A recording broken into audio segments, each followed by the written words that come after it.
Greetings and welcome to the ROI Clear podcast. My name is Ray Hightower, and today we are fortunate to have as our guest Ms. Alla Bares. Alla Bares is a real estate investor, a real estate developer, has experience in information technology, managing large IT teams in the financial services industry. So we look forward to hearing from her today. Ladies and gentlemen, please join me in welcoming our guest, Ms. Alla Bares. Welcome, Alla. Oh, thank you so much, Ray. It's a pleasure to be here. Glad to have you here. And you're in New York City right now. I know people who consider New York City to be the financial capital of the world, or even the capital of the world, so at the center of the world, certainly. You immigrated to New York when you were 15 years old. And to kick us off, why don't you tell us about your first impressions of New York and the US when you came here as a bright-eyed 15-year-old? I still remember that day. So my wave of immigration at the time did not go through like Vienna, Italy. You didn't have to go through multiple stops. So I think we were the first year that they actually put us on a direct flight from Moscow to JFK. So I just remember that the holding period and everybody was waiting. What is it like? What is it like? And then finally they let us out, and you just see. You see New York even from, driving from JFK through, to Queens. It's in Queens. So just driving and looking at the buildings. And my family lived in a very nice area in Forest Hills. So we stayed with them for a couple of months. So it was just so beautiful. It was breathtaking. And my uncle took me the next day after we kind of, rested, slept for a bit. The next day he took me to Manhattan, and it was absolutely mesmerizing. Just he took me through the bridge, through Queensboro Bridge, so that you can see, kind of get the better view. And then we drove downtown. We went to the World Trade Center. He took me to the observation deck. Yeah, I cannot tell you. It's just, I was probably very overwhelmed with the beauty. And there was so much like energy, like in the city, so many people, the hustle, the bustle. People at the time were still dressed very nicely. Everybody was. So it was a People lot. wore suits as opposed to Yeah, T-shirts and holy jeans. exactly. Yeah, okay. Yes, exactly. No casual shoes, though. No business casual or just casual. So a lot of good-looking people. The city was so beautiful. Lots of construction. Even at the time, it was, I think, 92, I think it was, so 91. hmm There was a lot of stuff happening in the city. So yeah, that was my first impression. I just when you were on top of the World Trade Center, you kind of look at Manhattan, and it's like, like the world is yours. Like, this is it. Now you're here, and see what you can make of yourself. So at the age of 15, did you know that you were going to go into real estate, or did you know that you were going to go into information technology? What were your thoughts about your next direction? I was really no thoughts at that Yeah. time. It was kind of just survival. My aunt, she's not my great aunt, I guess, my grandmother's sister, went through newspapers to get me a job just to keep me occupied, because obviously I had no friends, right? I had to go into high school, which, high school, now that I have my own high school age kids, I call it a hostile environment. So Hmm. you go, with all these, popular kids, and nobody wants to talk to you. Obviously, I was kind of, as they say, fresh off the boat. I didn't have the right outfits. I probably didn't look very popular. So it was kind of hard to make friends in the first couple of months, but I met a few nice girls, and hmm everybody worked. So my first job was tutoring two boys, like doing homework with them. So it was very close to our house, where we're staying with the family. So it was a lovely, lovely family. Both mother and father were great people, and I stayed with them for a year. So I grew very close with the boys. I kind of I spoke English, but it was different. It was like British English, and it was, Mm. shy to speak. And so they were kind of teaching me American, and we had like a great time. They take me rollerblading after we finished homework. So it was good, really good times. And then family had to move to New Jersey, And so my next jobs, it was like, I can't even tell you, it was so many of them. I was managing a laundromat at the age of 16. Mm, Yeah, and I just remember I lost so much weight because it was so hot outside, and inside it was like scorching. And my grandparents used to come with like sandwiches and ginger ale, and my grandmother was crying, "Why did we come here? Now you have to work." Because in Ukraine we kind of had a good life, and then a lot of changes has happened with the country. There was mm, inflation. It wasn't even an inflation. I think the currency got devalued, so mm, basically overnight we lost a lot of money. But our life was pretty nice. We had nice apartments, we traveled. So, and now she was standing by the laundromat saying, "Oh my God, now we came here and you have to wash somebody else's laundry." I was like, mm, "Grandmother, it's not so bad. It's just a job. It's not a big deal." So mm. I did that for a year. I was also working for an insurance broker during the day. She was teaching me how to like underwrite car insurance at the time. It wasn't like you just, call Geico or go online to Progressive, and it was very different. So you work Hmm. with like 20 agencies and you get the best rate for your clients. So I've done that for a year.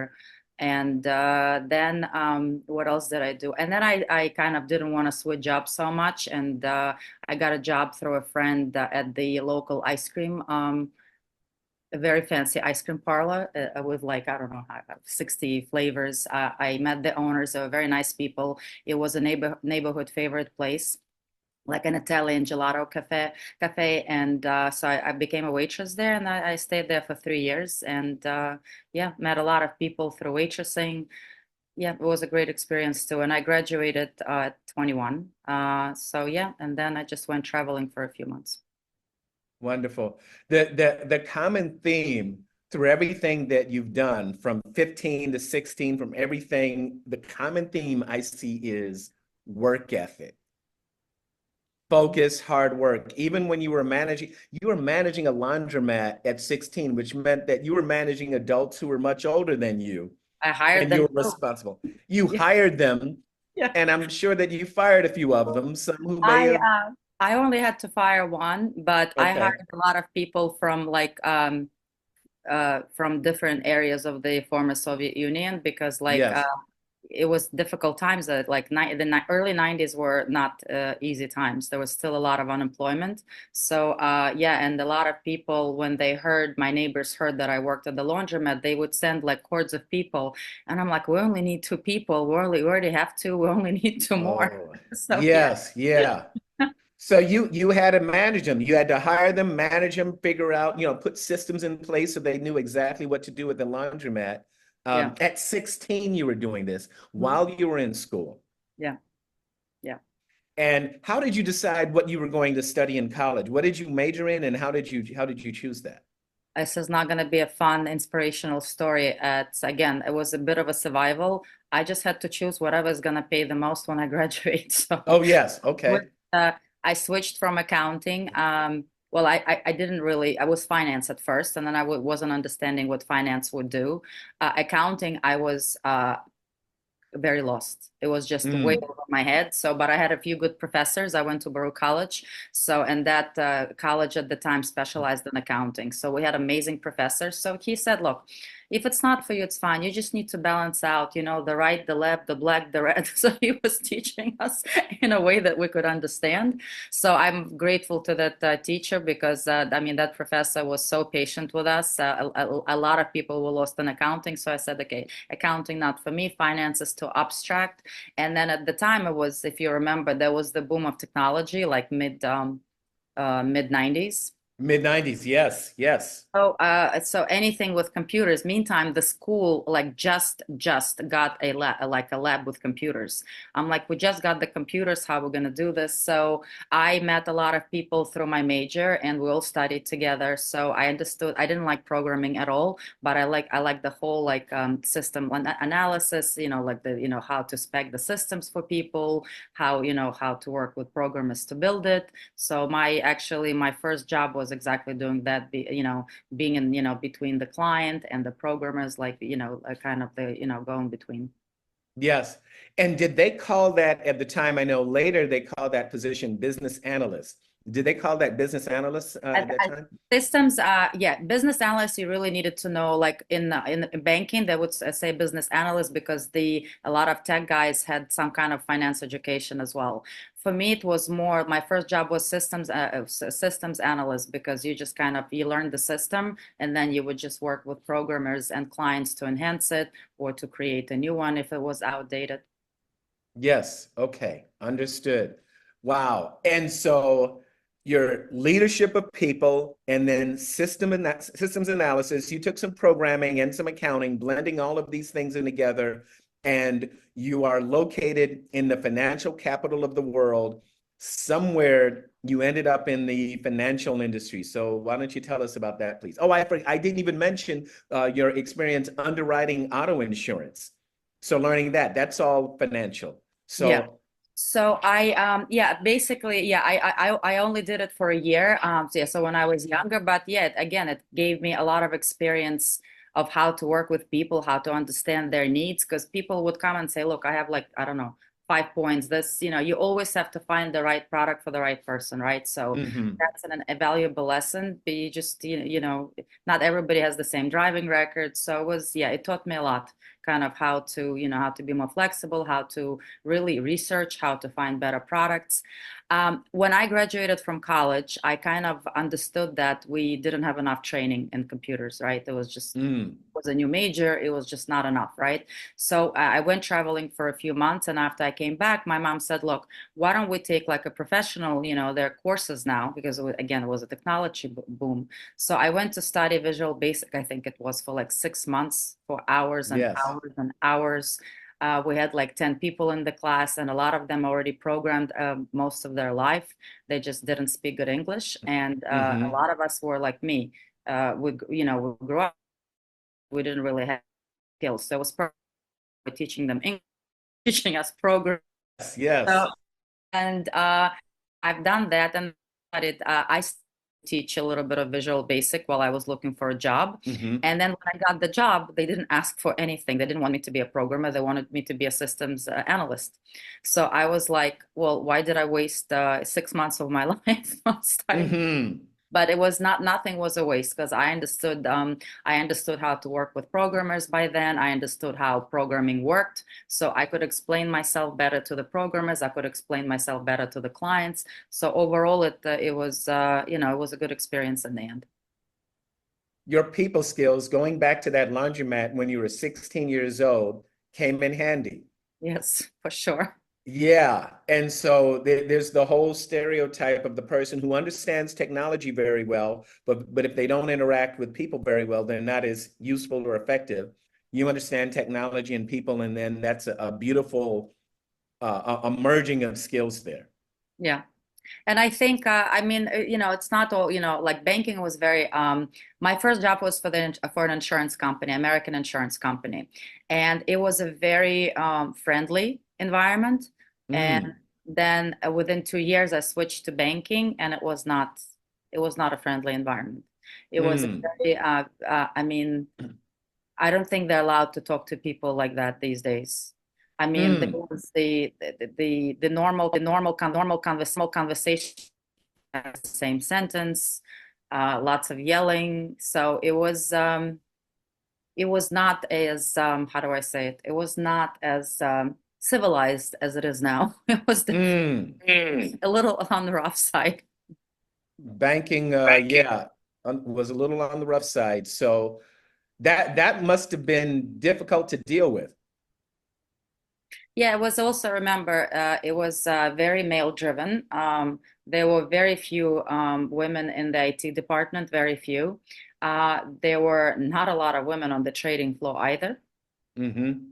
So it was a commercial German bank. So it was when we traveled in Germany, there were not a lot of people. In London, there were not a lot of, I'm saying, not a lot of women. So it was a bit of a culture shock to go from one company to the next where there were a lot less women. Yes, yes, yes. But in the middle of that, you navigated it. I did. I was very fortunate with my first boss. He was very open-minded. He would delegate a lot. If you asked him for an opportunity, he would move mountains to accommodate you. And then I went through a series of managers, and even if I had a bad one, I always said, well, at least I'll learn what not to do. Yes. So yeah, and then finally I was transferred to a department where I had a manager. His name was Ken. He was really very, very smart, very intelligent, knew exactly what he was doing, very political. I mean, he was just navigating everybody with such mastery. So I learned a lot from him. And so we worked really well together for many years after that, I went to Credit Suisse. So I learned, yeah, those 5, 6 years at the German bank. I mean, we went from one department to the next, to the next, to the next. But throughout the journey, I learned a lot. I met a lot of great people. We worked on a lot of very interesting projects. So yeah, I guess I think that particular job out of all of my jobs in corporate was probably the most significant, both with people skills, as you say, with learning how to navigate politics, I had to work a lot with regulators as well. So my Mm. job went like very technical to compliance. And so I had to work with the Fed, I had to work with the German regulators, then Swiss regulators. So that was also a great experience because you understand that, sometimes you bend the rules, sometimes you don't. Banking operates on not really regulations, they call it guidelines. So Hmm. it was very interesting to navigate that too. Guidelines are mysterious because you don't really know where the line is. Like they tell you crossed the line after you crossed it.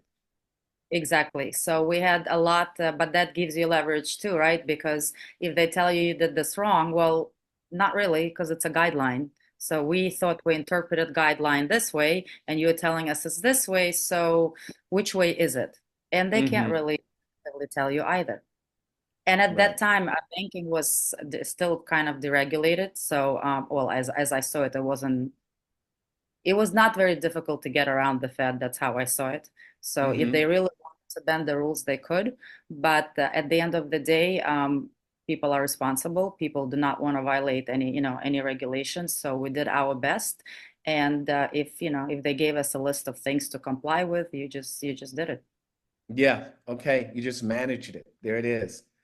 Yeah. So, somewhere in the middle of all of this, everything from going back to when you first came to the US at 15 to your, leadership at 16, leadership of adults when you were 16 years old, to all of the careers you had through college, right after college, learning Visual Basic, learning how to manage tech teams using your leadership skills and your technical knowledge to do that. And now you're at Credit Suisse. When did you decide that you were going to become an entrepreneur and or invest in real estate? Credit Suisse, because it was such a dysfunctional company. I believe they no longer exist. I think UBS took Hmm. them over. Hmm. Um, it was, yeah, I mean, from going from the German bank to Credit Suisse was a shock to my system because it was very big and nobody knew what they were doing. It was so disorienting. And so I went to work for asset management, Hmm. and management very quickly merged with investment banking. And when that merger occurred, it was just free for all. There was nothing to do. There were no projects because they were still kind of reorganizing people. And I literally sat at my desk, and I've never been in that situation where I would sit and just not know what to do. There were Hmm. no emails coming in. They didn't know where they're gonna put us. So and at that time, my ex-husband and I were already building our third, I can't remember, by the second or third project, like a high-end home in New York. And I was like, I cannot sit here and just waste away. So I started thinking that while we're building, I mean, I'm not physically building that house, we're just managing, right? Why don't I do this for other people? So we started doing all these ad campaigns, and Google, it was very new. I remember going into some advertising company that they did it, like Google campaigns, and it was so new, and it was like this amazing technology. So they basically put us like on this campaign where we started getting a lot of clients. So I was managing from anything like remodeling bathroom, kitchen in Manhattan to like building a house in Brooklyn, rebuilding completely, gutting and rebuilding. So, and I basically approached the management within a year and I said, look, you really don't have a good position for me here, because I left my previous job in hopes of like, making it in a bigger company. Credit Suisse was a very reputable company at the time, and it turned out to be that they didn't really have a good position. So I went from director of one company to senior VP in the other company, but they were all titles without really anything interesting to do. So I said, look, instead of firing somebody, why don't you just, let me go, give me whatever you think I deserve, as a go away package. And they were very generous. I didn't have to, whatever they gave, I said, thank you for. I said I was grateful for the experience because I did meet first year when it was still functional in the asset management. We had a few interesting projects, amazing people in London. So it was, a good year. The second year I said, no, like this is done. I'm just going to try to do my own thing. The timing of it was not the best because it was 2007, end of seven. Mm-hmm. I went Oh, into yes. seven, right. So from 7 to 9, for 2 years, it was great. And I finished my last project when I was 8.5 months pregnant with Mm. my second child. And it was January of 2009. And then the calls stopped coming in. It was just like it was like jumping off the cliff. Like the phone like went from ringing like 3, 4, 5 times a minute to like 0 calls for renovations. So till Mm. 2010, like everything stopped. That was a very rough time to be in real estate or in finance or in any industry related to those. And not only were you in the middle of it, but you were a fairly new entrepreneur in the middle of it. Mhm. What went through your mind and how did you decide? I need to formulate this question right. How did you go about putting together a strategy so you could navigate through this? There was really very little we could do. Basically, it was then all about kind of capital preservation, as you know, right? So Mm. basically, we had to organize some loans so that we wouldn't default on the investments that we had. One of them was great because it was a four-family house in Chelsea, so it was paying for itself, right? And so there was no Mm. problem. But the project that we were in, we just bought a new townhouse on Upper West Side. It was very expensive. And remember, lending was very different. So we got a mortgage that we probably would never qualify for now. Mm. Uh, then that was the issue. Like, how do you lend money when people don't make enough money to? So we had a plan for a year. So I did the math, and I knew that we'd have enough for a year and a half, and then the crisis happened. So I already knew that, okay, by 2010, we're not going to have enough money to cover the mortgage. So Mm. my job was at the time, since there were no projects, my job was to basically figure out like a new loan or how do we do this. And there was a solution that I would never ever think of. It just happened. Somebody told us that because the house is so beautiful, right? Why don't we do filming?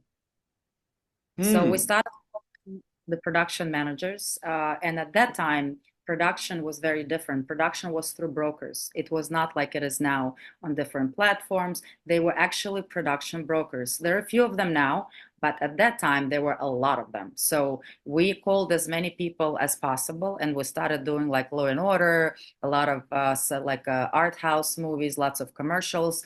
We had Emerald do his cooking show for like the whole season. So he kind of rented a house for I can't remember, a couple of months just to get all the episodes in because the kitchen was absolutely beautiful. It was huge. Mm-hmm. So Mm. then, yeah, we even had Playboy for a month. I mean, just like very interesting things. So I learned Mm-hmm. it was another learning experience that, that the solution might come from somewhere totally unexpected. That is a huge lesson, Alla. That is a huge lesson. Let's unpack that for a bit. You were in 2007 to 2009. You had already done the math. You saw that the money was going to run out in 2010. You were successfully doing these luxury real estate renovations. And the idea came to you, you know what? It's a beautiful home, a beautiful property. Let's do filming. And that's totally out of left field but it What worked. was it was someone's suggestion, but we were like, what we did kind of, we grabbed it by the horns and we said, okay, we're going to make all these phone calls. We'll find the right people. Yeah. So someone made the suggestion, the idea was there, but the key is you executed on it. You picked up the phone, you made the phone calls, you made it happen. You had done the math, you saw that the money was going to run out in 2010, and so you took action, and you ended up being featured on Law and Order. You mentioned Law and Order and Yeah, we the had a lot cooking of them. show. Remember they had three at the time, so it was great. They had like SVU. We did a lot Oh, of SVU. We did one, I think, only one criminal intent and one, no, many, like two or three of the regular Law and Order. So that was great because it is like it would, they wouldn't like one doesn't care what the other one does. So like up yes, from one, we have three different clients. Yeah. yes. We had Buffy the Vampire, I think, I mean, yeah, it was just a lot. And and in between, there were a lot of, we had like, I think, Housewives of New York. They were interviewing Hmm. my daughter. We had Alec Baldwin and John Krasinski commercial for Capital One, I think it was. Yeah. So yes, we met a lot of interesting people. Yeah, a lot. Bottom line is when you're faced with an obstacle or something insurmountable, you make a plan and you execute. That's what I'm seeing as the common thread. Yes, yes. And I think that learning that, like I had to revive this whole production thing after in COVID, because remember we were Mm, caught in environment. New York was not Florida. It was a very profound lockdown here, right? hmm. So like, well, I have a few houses sitting, and what am I gonna do? So I started looking into production, and that's when I told, like what I was telling you before, it doesn't work on brokers with brokers anymore. I called all the people I know. They said one didn't do it anymore. One moved. The other one told me that's not how it works. So Hmm. I restart the whole thing, and now I'm back in doing that.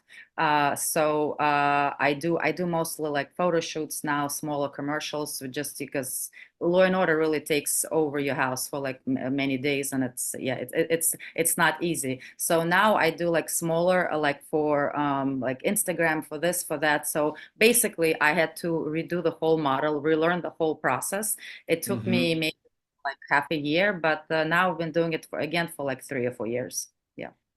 That's remarkable. Like, again, an obstacle called COVID. Before there was an obstacle called the Great Financial Crisis. And then Mhm. fast forward a few years, there's an obstacle called COVID. But you figured out how to navigate through it using some of the tools you had developed before and then creating new tools. And yeah, and I remember even when I started doing it in Brooklyn, I was living in the city, and the house was vacant in Brooklyn. And I was like, you couldn't even go like really on the train. And I'm like, how Mm, am I this? And then I started feeling sick, and I had COVID, and I already booked the production. And I said it's irresponsible to travel with COVID, right? So you need to, mm, I had to call my tenant, and I said, look, all you need to do is open the door. I'll pay you whatever, $100. Just open the door, and when they leave, check that everything is working, sweep, and that's it. She's like, oh yeah, no problem, I'll do it. So wow. yeah. You made it happen. You ran through the walls and made it happen. So my goodness, Alla, there's so much here. I'm loving the way you're unpacking this and giving us your insight into how your brain is thinking and how you're thinking through these obstacles. There's so many people who would just lay down and say, I'm not going to do anything, but you're making a plan and you're executing on that plan. And if you run into another barrier, you're iterating again. You're coming up with another way to defeat that. So what are you most excited about right now? Certainly, you continue to be in real estate, but you're also tangential to real estate. You're using real estate as a vehicle for other things that you're doing, the film production and everything. What are you most excited about right now in entrepreneurship and in real estate and technology and in all the areas that you touch? I think that I do want to switch to definitely more multifamily, Mm, because the market where I am now is not, it has changed a lot, right? Like nothing stays the same. Like a lot of luxury developments are stagnating now. So for me, mm, you can do one project at a time, really, because of the cost and everything, the acquisition costs, renovation costs. And I think at this stage of my life, I would like to have, I would say, more passive investments, right? Where mm. if I acquire multifamily, right, you have a property manager, you just have a super, whatever you want to call it, right? And it's just much easier to manage and it's much easier to pay for because your tenants are covering your mortgage plus the profits. So right Hmm. now, I would say that I'd be focused in creating like more multifamily like portfolio. Also, we met through Raise Masters, so I'm definitely Yes. we discussed before. I want to find the right team where we can do projects together, and also on the side, I invested in a few in a few syndications as limited partner. I met a lot Hmm. of people who invest her, which is a woman run for women only investment organization, and Yes. I a lot of people through there. So I've invested with one of our mentors, and then I invested with the one of the founders with her husband's syndication. So through that journey, I kind of learned, what syndications are, what, how the passive investment is just, I mean, you need to generate money to keep investing in these syndications. So at some stage, I wanted to not just be like an LP, but to kind of find the right team and do either joint ventures or syndications. Yes. Joint ventures, syndications, multifamily primarily. Is that the direction, or are you looking at other asset classes? No, I have to study. I think what I really wanted to look into was also industrial, but I don't know Hmm. enough industrial, right? Because I think that a lot of I mean anything, right? From supermarkets to Amazon, anything you touch, anything, right? They all kind of in some warehouses that nobody knows where it is, somewhere in the woods. So, but even when we went to the Race Fest, there was, I think, one of the speakers were talking about how the profit margins are probably even higher in the industrial area, just because again, it's probably not as explored as multifamily. Hmm. Right, right, right. And again, you will find obstacles and you will come up with a strategy and navigate around that obstacle. Yeah, and joint ventures also like syndication and joint ventures. I'm also like I'm being careful because I think I told you about my partnership when I was building like a small hotel restaurant, like a boutique Mm. situation in upstate New York. I My partners were not they were not good people. They went into it without proper financing. They didn't have enough, so the project fell on me, right? And it became my project, not the project for the three of us. So Mm. from there on, I kind of, I shied away from partnerships for the last 5 years. But I do realize now that I mean, like in anything in the corporations, if you want to grow, you need to build a team. And Hmm. that I don't see how there's a way around it if you want to grow, to a certain level. Have to build a team. Is there any particular geographical area you want to focus on?